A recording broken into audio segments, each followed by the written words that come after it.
Java e 30 e kampionatit në Ligën e parë të futbollit vendor hapet nesër me ndeshjen Sileksi Shkëndija dhe Shkupi Makedonia Gjorgje Petrov. Shkëndija pas disfatës zhgënjyese të hënën kundër Bashkimit në Tetov, nesër është mysafire e Sileksit në Kratov. Pikërisht epilogu nga kjo ndeshje në Kratov mund të jetë dhe vendimtare për objektivin e kuqezinjeve për mbrojtjen e titullit kampion. Shkëndija sot paradite zhvilloi seancën e fundit stërvitore, ndërsa në orët e pasdites kanë udhëtuar për në Kratov. Futbollisti Imran Fetaj, para kësaj ndeshje, tha se humbja ndaj Bashkimit ishte e dhimbshme, por ekipi do të rikuperohet edhe kundër Sileksit presin fitore.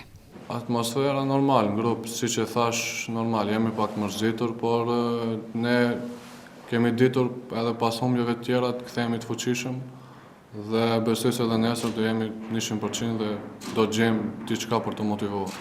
Personalisht vetëm fitore për mua. Baticat dhe zbaticat që ndodhin te skuadra kuqezi në ndeshjet kampionale gjithsesi se kanë ndikuar nga aventura europiane dhe përballjet me ekipe të mëdha. Po normal, ndikon edhe ajo sukses historik që e bëm ku kemi fituar ekipa shumë të forta dhe kur kanë ardhur të ndeshjet tu normal jemi ndjet shumë të fortë, shumë superior dhe besoj se kjo është. Por nuk duhet të jemi kështu, duhet çdo ndeshje të japim 100%.